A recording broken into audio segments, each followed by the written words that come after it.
Hello everyone, स्वागत आहे आपल्या सर्वांचं टॉपर सोबत चर्चा ही सिरीज आपली चालूच आहे। आज आपल्या सोबत आहे प्रणव नाईक फ्रॉम सिंधुदुर्ग डिस्ट्रिक्ट। स्वागत आहे प्रणव तुझं ह्या स्टुडिओ मध्ये। Thank you sir. प्रणव, थोडक्यात तुझं इंट्रोडक्शन दे मुलांना। सर नमस्कार, माझं नाव प्रणव गणपत नाईक, मी सिंधुदुर्ग मधला आहे आणि मला सीईटी मध्ये 99.10 असे ओव्हरऑल पर्सेंटाईल आणि त्यासोबत मॅथ्स मध्ये 99.26 पर्सेंटाईल पडलेत आणि 12वीला 90% आहेत प्रणवला overall percentage of 12th HSC board. Many congratulation Pranav, एवढे चांगले रिझल्ट आणण्याबद्दल। तर प्रणवनी MSTCT आणि बोर्ड दोन्हीसाठी खूप मेहनत घेतलेली आहे गेल्या वर्षी आणि आता सध्या प्रणवचं कॅप राऊंड 1 मध्ये अलॉटमेंट झालेलं आहे। त्याबद्दल जरा सांग, कुठला कॉलेज वगैरे सर्व। कॅप राऊंड 1 मध्ये रजिस्ट्रेशन झाल्यानंतर आता कॅप राऊंड 1 ची अलॉटमेंट मध्ये मला DJ सांगवी विलेपार्लेचं जे एक रेप्युटेड कॉलेज आहे त्यामध्ये मला अलॉटमेंट मिळाले with CS with data science branch मध्ये।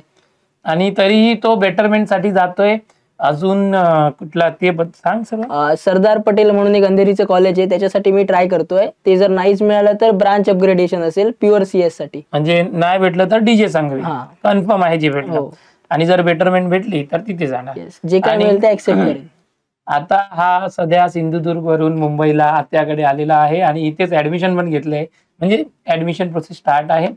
तर आम्हाला संधी भेटली ह्याचं इंटरव्ह्यू घेण्यासाठी। सर्वात आधी आपण काही प्रश्न विचारणार, कसं काय अभ्यास केला मुलांना खूप म्हणजे असं आहे की टॉपर्स काय विचारतात, टॉपर्स कसं अभ्यास करतात, ओके ते कसं विचार करतात, त्यांची स्ट्रॅटेजी काय असते आणि त्यांची प्रॅक्टिस कशी असते, बरोबर ते आपण बोलणार आहोत। तुझे जे गायडन्स आहे ते येणारे अपकमिंग जे ज्युनियर्स आहेत, पुढे 12वी बोर्ड देतील किंवा CET देतील, त्यांना फायदेकारक राहणार आहे। ओके, तर थोडक्यात आपण हे असं तू सांग जरा की MSTCT ही जी संकल्पना किंवा एक्झाम आहे तुझ्या डोक्यात कधी आली? म्हणजे MSTCT बेसिकली आमचे जे सर होते फिजिक्स शिकवणारे आमच्या कॉलेजचे, तर त्यांनी आम्हाला CET बद्दल, नाव घे कॉलेजचे सर काळे सर म्हणून होते, तर त्यांनी आम्हाला CET बद्दल ओव्हरऑल माहिती दिली होती फक्त, पण CET सिरियसली आहे काय हे आम्हाला नेमकं माहित नव्हतं। पण जेव्हा 2023 चा CET चा रिझल्ट लागला तेव्हा माझा एक मित्र गोपाळ म्हणून आहे, तर त्याला CET मध्ये 95 पर्सेंटाईल मिळाले आणि तेव्हा मला CETचं इम्पॉर्टन्स कळलं। जर आपल्याला काहीतरी मोठं करायचं आहे तर CET द्यावे लागणार हे मला कळलं त्यावेळी। तेव्हा मी CETला सिरियसली घ्यायला सुरुवात केली। म्हणजे तुला समजलं की जर CET मध्ये काहीतरी करायचं तर चांगले पर्सेंटाईल पाहिजे, नाहीतर ऍडमिशन भेटणार नाही। मग तुझं लक्ष काय होतं, एम की भाई किती पर्सेंटाईल आपल्याला हवं आहे CET मध्ये? मी टार्गेट करून चालत होतो त्यावेळेच्या माझ्या प्रिपरेशन नुसार आणि त्यावेळेच्या माझ्या त्यावेळी म्हणजे 11वीला असताना की 12वीला? मी 11वीच्या फेब्रुवारीमध्ये बोर्डचं प्रिपरेशन चालू केलं होतं 12वीच्या। 11वीत असताना तर त्यावेळी माझ्या डोक्यात पर्सेंटाईल मी ठेवून चाललो होतो 97, पण जो माझा मित्र होता त्याने मला सांगितलं, गोपाळ म्हणून, तर त्याने मला सांगितलं की आपल्याला टार्गेट 100च ठेवायचंय, भले कितीही मिळून दे। तर ते मी डोक्यात ठेवलं आणि त्या दृष्टीने पुढे अभ्यास करत गेलो। पण आता 100 पर्सेंटाईलचा टार्गेट ठेवला तर त्याप्रमाणे अभ्यास करावा लागतो, बरोबर। मग हे तुला माहित होतं बरोबर किती तास अभ्यास करावा लागेल वगैरे? त्यांनी सांगितली होती स्ट्रॅटेजी वगैरे काय, कसं किती अभ्यास करावा लागणार वगैरे? त्याने मला एक सांगितलं की स्ट्रॅटेजी प्रत्येकाची वेगळी असते, बरोबर, फक्त ती जी स्ट्रॅटेजी आपण बनवणार आहे ती फॉलो आपल्याकडनं झाली पाहिजे। मग मी माझी अशी स्ट्रॅटेजी बनवली होती की मी डेलीची स्ट्रॅटेजी नाही बनवणार आहे, मला एक टार्गेट ठेवायचंय की मी ह्या आठवड्यामध्ये, ह्या 15 माझा एक चॅप्टर तरी कम्प्लीट करणार आहे आणि मला कायम आमच्या कॉलेजमध्ये जे शिकवतायत त्याचे एक चॅप्टर पुढचं शिकायचंय पहिली। अच्छा, असं कर, बोर्ड साठी करायचं। मग कॉलेजमध्ये जे शिकवणार तेव्हा माझं फुल रिव्हिजन होणार आहे तिथे, बरोबर। म्हणजे तू कॉलेजचे लेक्चर पण अटेंड करायचं आधीच शिकून, सेल्फ स्टडी वगैरे करून मग तिथे। मग कोचिंग लावली होती 11वी 12वीला? 11वीला मॅथ्स साठी कोचिंग लावली होती आणि 12वीला आमचे सरच होते, फाटक सर होते, त्यांनी मला मस्त गायडन्स केलं।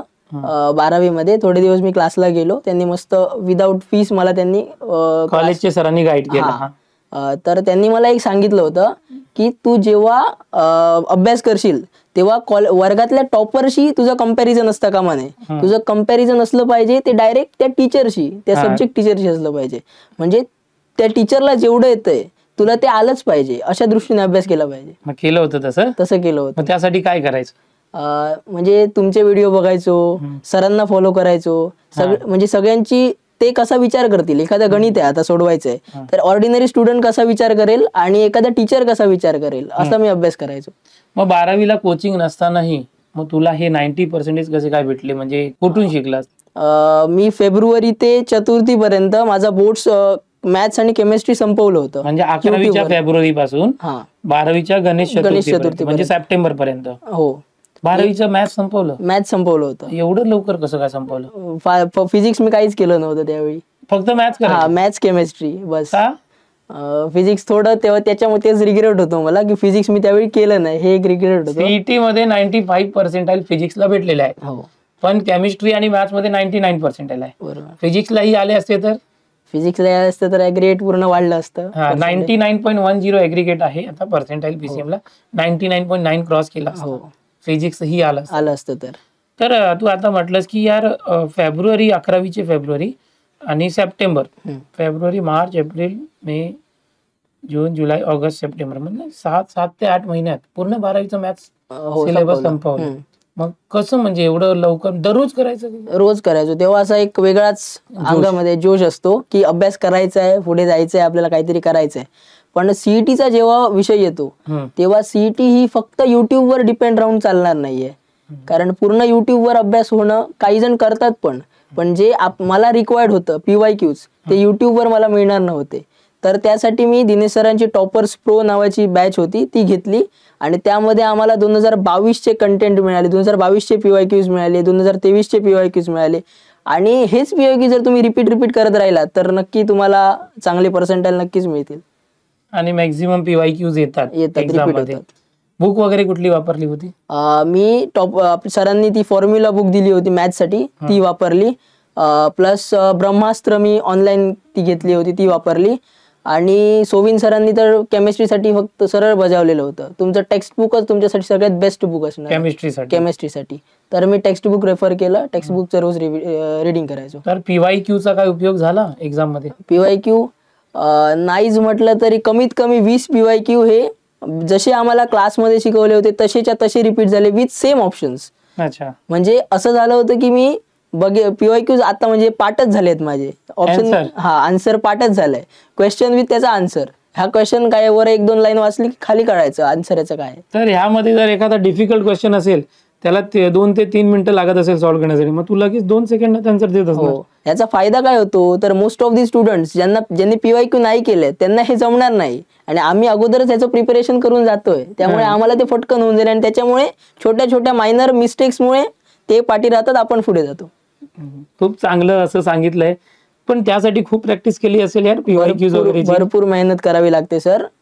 मेहनतीला पर्याय नाहीये, शेवटी कष्ट केल्याशिवाय फळ मिळत नाही ते म्हणतात ते खरंच आहे. किती प्रॅक्टिस, म्हणजे किती वेळा किती तास अभ्यास करायचा तू वगैरे? मी असं तास लावून अभ्यास नाही करायचो. मी दिवसाचा एक कंटेंट फिक्स करायचो की मला घरी जाऊन हे कम्प्लीट करायचंच आहे, काही होऊन दे, किती वेळ लागून दे, 2 तासात होऊन दे किंवा 6 तासात होऊन दे, तर मला ते घरी जाऊन करायचंच आहे.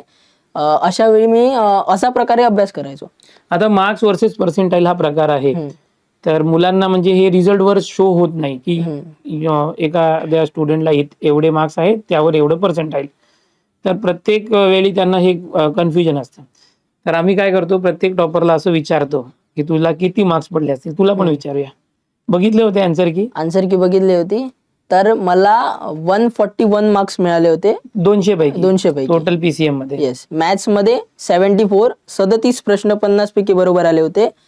फिजिक्स मध्ये 50 पैकी 25 प्रश्न बरोबर आले होते आणि केमिस्ट्री मध्ये 50 पैकी 43 प्रश्न बरोबर आले. म्हणजे केमिस्ट्री जास्त अभ्यास करायचं का? केमिस्ट्री माझं म्हणजे चालत वगैरे कधी कधी यायचो, असं कंटाळलो तर मोबाईल मध्ये काय केमिस्ट्री फक्त रिडिंगच असायचं, त्यामुळे सोविन सरांचा लेक्चर बघत घरी यायचं, मग ते PYQ प्रॅक्टिस होऊन जायची तिथेच. अच्छा, फिजिक्स फक्त कंटाळा? फिजिक्स आवडलंच नाही मला, म्हणजे मला कधी भीती वाटायची फिजिक्सची, त्या भीतीमुळे मी अभ्यास केला नाही. पण मी मुलांना रेकमेंड करेल की फिजिक्सचा अभ्यास तुम्ही जरूर करा. फिजिक्स इंटरेस्टिंग सब्जेक्ट आहे, फक्त तो मला कळला नाही, आता ते रिग्रेट होतंय मला, एवढं फक्त सांगेन. आता असं वाटतंय की आधी केलं असतं तर?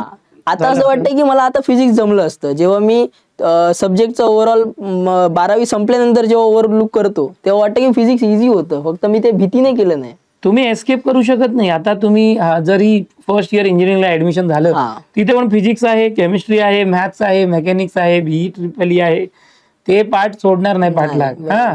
तर तुम्ही 12वीत जर असं केलं म्हणजे तर ते पुढे तुम्हाला त्रास होणार. बरोबर. तर तुम्ही आतापासूनच रस घ्या, प्रत्येक सब्जेक्ट मध्ये घ्या.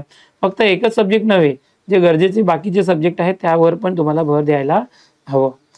टेस्ट सिरीज वगैरे तू दिली होती, कशी दिली होती?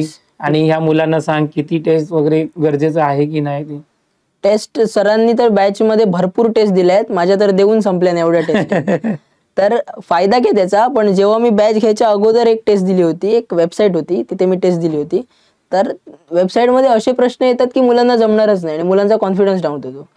मग अशा वेळी आपल्याला समजत नाही की सीईटीची लेवल काय आहे. पण जेव्हा आपण एखादी प्रॉपर बॅच घेतो, एखाद्याचा प्रॉपर गायडन्स घेतो, तेव्हा आपल्याला प्रॉपर कळतं की सीईटी बाबा अशी आहे, आपल्याला ह्या दृष्टीने प्रयत्न करायचे.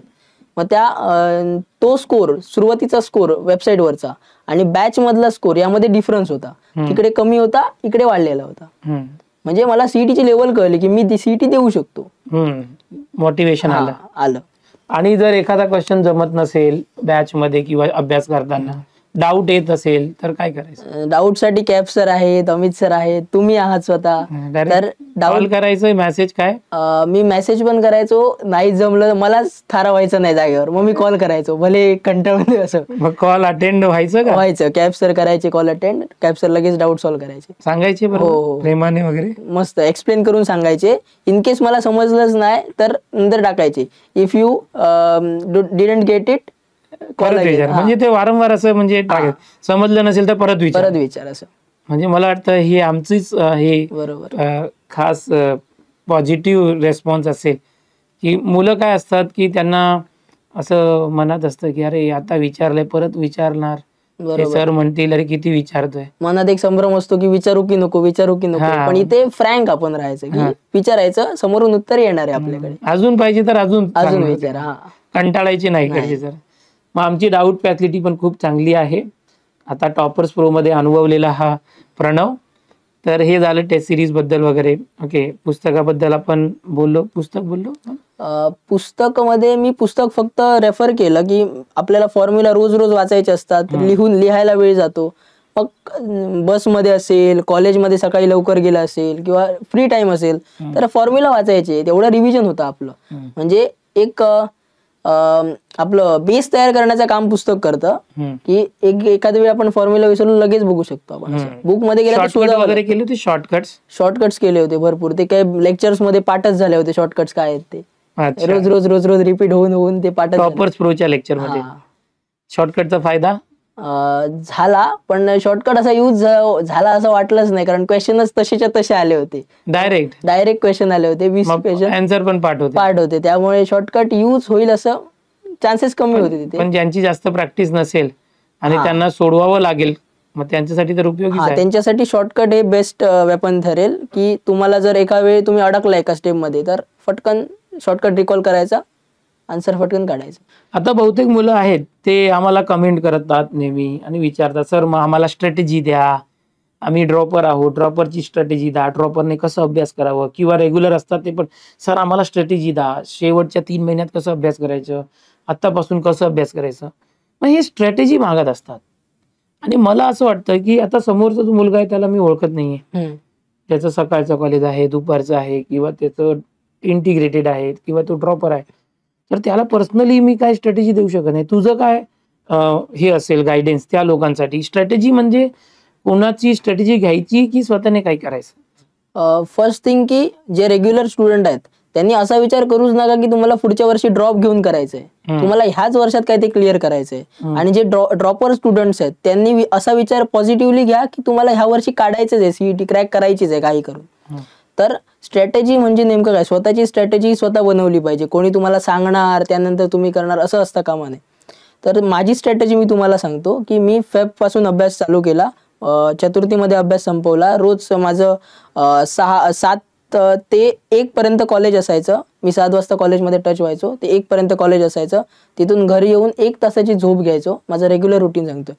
तर त्यानंतर मी जो अभ्यासाला बसायचो तो संध्याकाळी डायरेक्ट 7 पर्यंत कंटिन्यू अभ्यास करायचो. म्हणजे असं धोकंपट्टी करून नाही, मजा घेऊन अभ्यास करायचो, मेन ते इंटरेस्ट घेऊन. की बाबा मला अभ्यास करायचा आहे, मस्त मजा करत अभ्यास करायचा आहे, सगळं एन्जॉय करत अभ्यास करायचा आहे असं. ते झाल्यानंतर रात्रीचं जेवण, पुन्हा मग मॅथ्स किंवा केमिस्ट्री. चूक एक होती फक्त माझी या सगळ्यामध्ये की मी फिजिक्सला कमी वेळ द्यायचो, ही एक फक्त चूक होती. ठीक आहे. आता बोर्ड एक्झाम संपल्यानंतर 1-1.5 महिना गॅप होता आपल्याकडे आणि नंतर सीटी एक्झाम होती, त्यामध्ये कसा काय अभ्यास केला? तर टॉपर्स प्रो मध्ये आम्हाला एक फीचर मिळतो की तुम्हाला टॉपर्स क्रॅश कोर्सचा पण ऍक्सेस दिला जातो.